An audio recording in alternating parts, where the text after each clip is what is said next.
Well, welcome in to My Dogs Are Barking on MPW Digital for our Wednesday show. Really a great show in for you today. We have a very special guest joining us as we get kind of closer to Mississippi State and Arkansas playing on Saturday. We'll bring in John Nabors, the owner of Inside Arkansas and host of Locked On Hogs, for kind of an in-depth look on who Arkansas is, kind of what their season's been thus far, and what they're kind of hoping for this back half of the season. So looking forward to it. You do not want to miss it. John is excellent. He's been doing this for a long time. And I think he'll make Mississippi State fans certainly more educated on Arkansas going into Saturday. But before we do that, hey, what does it mean to be rich? Maybe it's less about reaching a magic number and more about discovering the magic in life. Skip Langley is your Batesville, Mississippi Edward Jones advisor, serving clients in the area and across the state. Count on him for financial strategies that can help support a life you love. Because the key to being rich is knowing what counts. Contact him today at 662-563-9843. And together, you can find your rich. Edward Jones, member SIPC. Well, we bring in Mr. Nabors. Again, he's the owner of Inside Arkansas, host of Locked On Hogs. John, how are you doing, man? And how are we already in week number 9 of the season? Well, I'm doing good, man. And yeah, it's pretty amazing to see how quickly it comes and goes. You got to just enjoy it while you can. But yeah, starting to, I think, figure out what this college football landscape looks like in the SEC. But still, there's a lot of weird uncertainties going on. So it's been awesome, though. Yeah, it sure is. And this weekend is huge for a lot of teams across the nation. It seems like there's several kind of mini playoff games kind of are going to decide a team's future, this Saturday. So a lot to look forward to in terms of being a fan. But man, I want to get to Arkansas. This is a game last season with Mississippi State and Arkansas that might have been one of the worst games people have seen in a while. It was just brutal to look, but like neither team wanted to win. But this game seems like it'll be a little more entertaining for the common fan to see. But this Arkansas team is a team I certainly miss. I think several people thought Sam Pittman would be gone by now. But to this point, they proved a lot of people wrong. And despite that, there seems to be at least a few people I've seen on the Arkansas media side that seem to not be in a comfortable spot overall. Like, what is your read with this Arkansas team and the program as a whole? Well, they're definitely, I'd say, better than what they were last year for sure. And then also probably even better than what people anticipated, because if you would have said through the first 6 games of the season that Arkansas was going to be 4-2 and said that the Razorback fans, every Razorback fan would have said, sign me up for that because of the type of schedule that they have. But the fact is like right now, they are sitting at 4-3 and they're 3-2 or 2-2 in the SEC. Those 2 losses that they have come to the 2 teams that are undefeated still in the SEC with Texas A&M and LSU. And of course, the loss against a team like Oklahoma State, which is not aging very well right now because Oklahoma State's pretty terrible. It's been pretty frustrating for Razorback fans, I think, to just look back upon that and say, hey, we're happy-ish where we're at, but at the same time, we feel like we should have a better record than what we do. Arkansas fans feel like they should have beaten Oklahoma State, which they should have. They felt like they were in a good position and maybe should have beaten Texas A&M. LSU just beat them handedly, so there's no turning away from that. But the team's been pretty good, and they've at least been interesting. This game against Mississippi State is going to be a crucial one for the future of Sam Pittman and how this rest of the season is going to go. But overall, I don't think fans are just excited, happy, but they're also not upset. It's just right there into the middle, and these next few games are really going to be a telltale sign. Yeah, well, I did want to ask real quick before we get to some other topics. Taylon Green going into the LSU game was questionable. Was he going to play? And they said he was 100%. Do you like? Is he 100% coming into this game? Is he still nicked up? What are your thoughts? I mean, I think he's as healthy as a quarterback can be in the SEC. I'm not going to sit here and say that he's 100% healthy because he has taken a lot of hits, and of course, he was dealing with that injury during the Tennessee game towards the end. But I think he's fine. I think that he's at least good enough to be effective and good enough to play. Maybe a little bit limited on what his overall speed could be. But I don't think that's really going to be necessarily an issue in this game against Mississippi State, as long as they try their best to keep him upright and try their best to keep him from hitting. Also, while he's doing his best not to get hit as well by going out of bounds, sliding, whatever it takes. But I still think he's pretty healthy and at least healthy enough to win. When you think about this game, we mentioned how last season was just no fun at all. but there's a new cast of players for this season, right? Obviously, new quarterback and some guys on the defensive side. Starting on the defensive side of the ball, who's a player for Mississippi State to watch out for? Is there a particular guy that you go, man, this is at least one consistent guy we can count on? Well, he kind of started a little bit slow on the season, but he's picked up steam, and he's a guy that was a preseason All SEC player, and that's Landon Jackson. Landon Jackson has really started to come into his own over the past few games at the defensive line position. He's able to get a lot of pressure on the quarterback, and a lot of people feel like he's an NFL draft worthy type of player. And he showcased a little bit against LSU. Nobody's sacking Garrett Nussmeier. I mean, he has only been sacked twice this year, so they do a great job protecting him. So it was difficult, but there were even times where Landon Jackson, got some pressure on him and got some push on him. So he's always the key ingredient, because there's nothing better on a defense than having a really good defensive end that can provide not only that pressure, but be able to have some double teams get chipped off to him and everything. So I think Landon Jackson, without question, is the one to really watch if you're Mississippi State, because if they keep him in check and they keep the defensive line from getting any sort of pressure, it could be a bad thing for Arkansas on their defense. Yeah, and Landon Jackson, man, he's been matched up against some really good players, and Will Campbell is as a top 10 pick next season. So obviously he gets to go up against the best. What about on the offensive side of the ball? Like, is Taylon Green the main guy, or is there somebody else that State fans should know about? Well, normally it would be Jaquindon Jackson, the running back, but I don't believe Jaquindon Jackson's going to play in this game.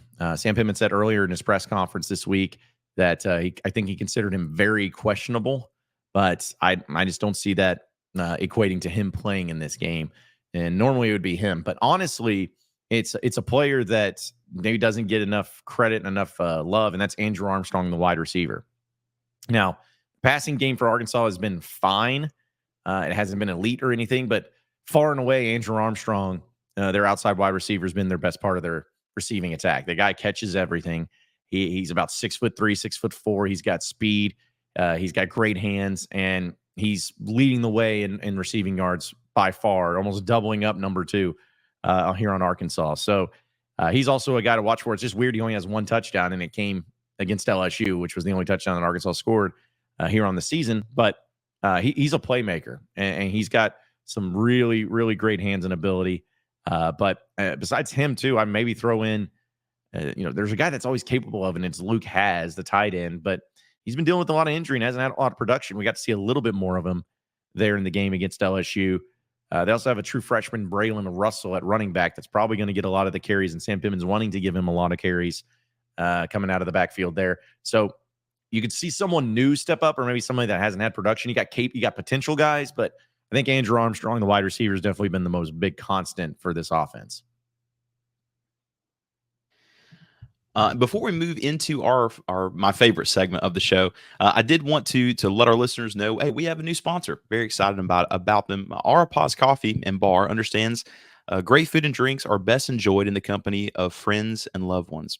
Their warm and inviting atmosphere creates a perfect backdrop for laughter, conversation, and shared memories. And whether you're seeking a cozy spot to catch up with some coffee, a lively gathering spot to celebrate special occasions, or just a vibrant late night hangout, their friendly staff is dedicated to ensure your experience is nothing short of exceptional. Located in the heart of Starkville in the Cotton District. If you mentioned that you heard about them on the My Dogs Are Barking show, you get 15% off of your order. So make sure you check them out. They are really awesome people and have really good food and really, really good coffee as well. So make sure you check them out. Moving into our final segment, Sunday's headlines today. I mean, if we wake up and it's Sunday and you see that Arkansas beats Mississippi State, what would the reason be in your opinion? I think that it'll be because the offense finally was able to convert drives into scores, because that has been the problem with Arkansas, is that if you look at the numbers, Arkansas, I believe, in the SEC alone, talking about total offense, they rank 4th in the SEC at 455 yards per game. They rank 4th in rush, 4th in rush offense, and then 5th in pass offense. So they got the production. But the problem is, in scoring offense, they rank 11th. And then in red zone offense, they are dead last in the SEC. So they're getting yards, they're getting production, they're getting opportunities, but they're just not breaking the plane. They're just not getting into the end zone. So going up against a team like Mississippi State, which I'll be honest, I think Mississippi State has improved as the years gone on. I know that they gave Texas A&M a run for their money, and they've been able to do some good things. But just seeing how Mississippi State's defense in pretty much every statistical category is near the bottom, if not the bottom, not only in the SEC but close into the country. This should be the time where Arkansas's offense should theoretically have some success and should be able to get into the end zone a little bit more effectively. So that would be the way I would see this game. It would just mean that Arkansas's offense was finally able to get some things going and be pretty consistent in it, but also not turning the ball over. I know it's cliche because nobody wants to turn the ball over, but it's truly incredible how in the games that Arkansas has won this year, they have won the turnover battle. In the games they've lost the turnover. It's just as simple as that. Against a team like Texas A&M, they would have won that game if it wasn't for just one simple turnover. I believe that. But then against Tennessee, that big upset at home, neither team turned the ball over, which was big. And Arkansas definitely needed that. So there's just they have to be able to not make the mistakes. But, of course, if you're going to have a good offense, if you're going to have productive offense, you got to get in the end zone. But you also got to win that turnover battle. And if Arkansas does one of those things or maybe both of those things, I think they win this game against Mississippi State.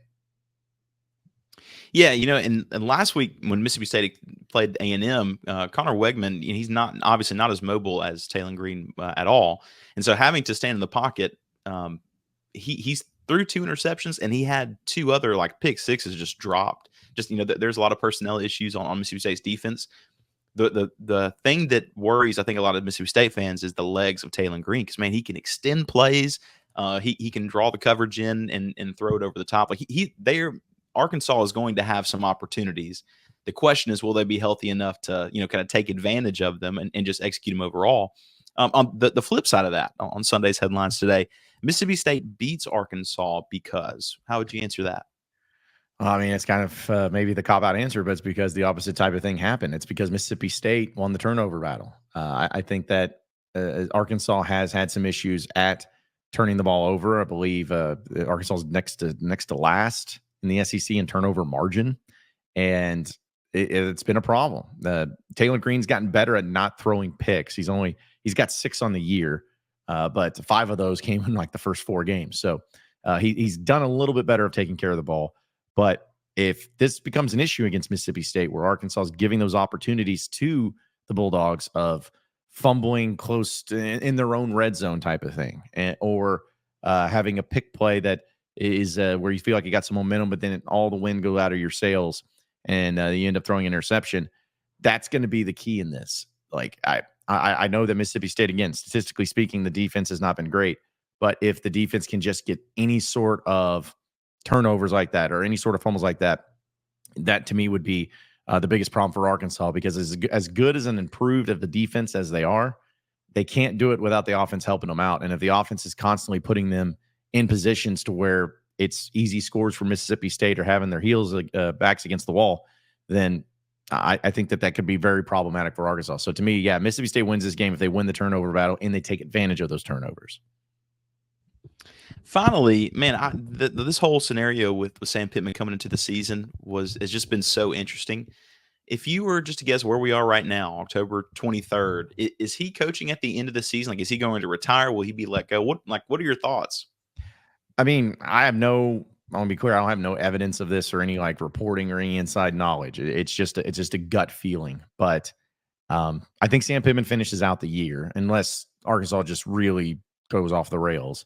If they lose these next 3 games and they got Louisiana Tech coming to town, you may be fired before that in the final 2 games of the season. But I still don't see that happening. But in my opinion, I believe that he's going to retire at the end of the year. That's just my opinion. He's talked about in his press conferences about he has a bad hip. I mean, just being honest, he's not moving around as much as he once was.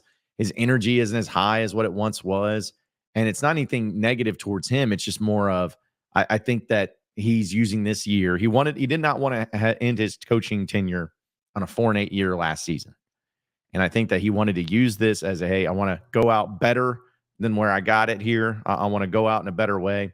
And I think he retires. I think he goes down to Hot Springs in Lake Hamilton and chills at the lake house and everything. And I think that that's great for him. Like, I think every Razorback fan would be appreciative of what he did in his time. And I think that especially if he's able to end the season on like a 7-5 record, which would be pretty great, all things considered. But I would just be very surprised if he's the head coach at Arkansas next year. The only way I would not be surprised is if Arkansas just won out the rest of the way and finished 9-3, and then he comes back, which is very unlikely. But still, if that happened, I could see him as saying, "Hey, I got a lot of these guys coming back. Let's see if we can keep riding this out." But at this point in time, I would just be a little surprised if he's the coach next year at Arkansas. Well, wonderful. Hey, John Nabors, thank you so much for joining. For Mississippi State fans, he's a great guy to keep up with just in general, but especially for this week. If you want to keep up with all things Arkansas, you can follow him on Twitter at John Nabors Show and keep up with him there. Again, he's the owner of Inside Arkansas, and he's the host of Locked On Hogs. So, John, thank you so much for coming on, man. We really do appreciate your time. Hey, anytime, man. Appreciate you, and hopefully it's a good game this weekend, and they're in Starkville. Should be fun.